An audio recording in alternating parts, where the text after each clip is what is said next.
Hi guys, and welcome back to my channel. This is April. Welcome to Art by April, and today we're going to talk about how to draw dreadlocks. Hold on. I've seen everything under the sun to represent dreadlocks. I guess I feel like when someone is teaching you something, you take it in, right? You take it in, you accept it, you practice it, and then eventually you change it. You change it to fit your version of reality in your art. So I really find it hard to say it's a right or wrong way of doing anything, unless you're trying to be super realistic. But I guess you have to start somewhere, so therefore you have to learn how to do it, to break the rules, to not do it that way. So it changes and it becomes you and your personal style. Is that making sense? Is that okay?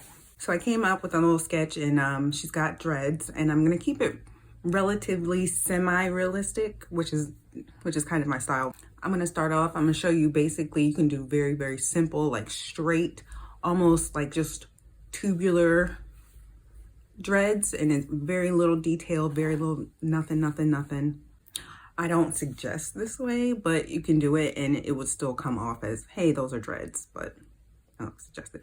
What I suggest is something that's not completely straight, but a little angular, very slightly angular and jagged, so it comes off as not as even. Because if you check out check out my hair, it's not perfectly straight. Is that Luna hair? Just has to find her way into my videos every time. So if you can see, it's not gonna be completely straight. Like, hold on, YouTuber. Okay, just to be clear, I'm gonna go in and I'm going to draw this specific dreadlock. What I'm talking about is drawing a shape, an outline that is just not 100% straight. And then I'm gonna go in and make a squiggly like outline of it, because we don't want it to be perfect. Dreads aren't perfect, they're not smooth. And I'm gonna go in with a heavier line on the outline, but lighter squiggles on the inside. And then I'm going to end the ends with just a little curl. I'm gonna talk more about that later on in the video. And I think that's about it. It's not very hard. You try it. Now that you've tested and tried some different lock styles, let's talk about the ends of the locks, because I've seen it done so many different ways. It's like the actual end is just curls, honestly, but I'm trying to find you a good clear example. Why is there paint in my hair? Okay, but if you look at it, it's just a really tight curl at the end. So how do we translate that into a drawing? I've seen people actually curl it. I like doing that sometimes. Like, yeah, it's a curl. What I wouldn't suggest you to do is just make it a blunt tip. That's just, no. And I've also seen where all the hair is even. That's never a thing with dreads. Like, it looks so weird. It doesn't happen that way. It just doesn't. I'm sorry. Now, like I said, if you've been drawing dreads for a while and you want to do that, you want to break these rules, you do you, okay? But it's just not how the world works. The evenness in how dreads end is like so varies a bit. My favorite one on here is actually where it looks like it's gonna end, but then it doesn't. It's just like a weakness in the lock. Do I have any of those? Example? Can you tell? Hold on, let's see. If I tighten it, maybe you'll be able to tell how much paint is in it. Okay, so it really thins out and then it gets thick again. I've also seen dreads drawn and as like the tubes, but then they just have this patterned stripe on it. And I guess that's so you can differentiate. Am I done? Is isolating and quarantine making me dumb? Okay. From each lock. So you do a curve, and it shows you the cylinder basically that you're drawing, and the curve and the direction that the lock is going. And that's the informative part, is this line that keeps going over and over again. I'm not against that way. I've done it plenty of times. I've grown past it. It's just not for me. I've seen it done beautifully. I think Danica Sills has a tutorial on dreadlocks, and I've watched that. I think she uses that method. And then it's like,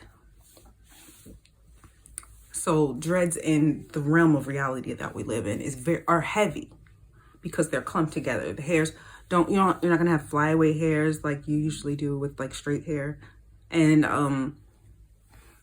it's gonna make everything conform closer to the head especially when it's down like this. I just got a unfortunate phone call saying that my daughter's school has an outbreak of corona and the school will be closed through the end of the month. Now I've got my train of thought. Not that it was going excellent, but so let's move on to the variations of dreads. There's certain things that can happen. We talked about thick to thin, I think. Or yeah, thick to thin. I showed you and everything. There's also something called legs. You can get legs. I got tons of those, where it's two dreads that you put together and you form as one, and so there's some legs right there. That's one lock. And you can get baby locks or new locks. You can actually, I got something up here. There's always, oh, you make yours present known in every video until I need you. It's a little baby lock, basically. They're very, very short, or much shorter than the rest of them. Not only in length is a difference, you can get really thick ones and really thin ones next to each other. So variations in the thickness. Don't be afraid to do that. Then we can start talking about all the cool things you can do with your hair. I can curl my hair, I can crimp my hair, I can braid my hair, I can twist my hair, I can dye my hair any color I want. Anything you can do with your hair, I can do with my hair. I can add jewelry, I can add rubber bands, headbands, wraps. When you really want to just design the heck out of your hair, yes. Then there's freshly twisted hair, which would get, I tried. Yeah, I washed my hair. You didn't catch that video.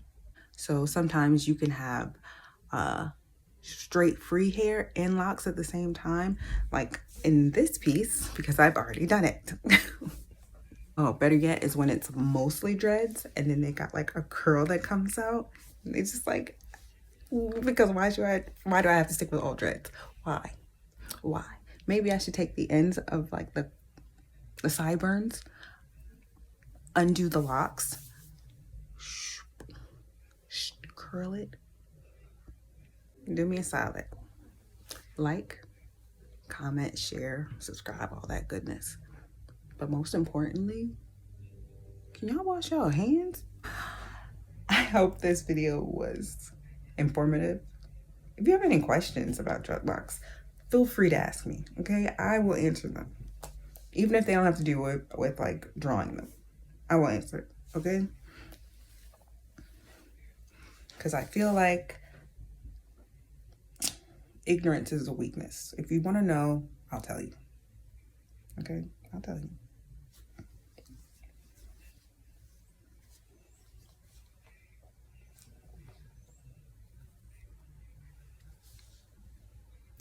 What? It's not a secret.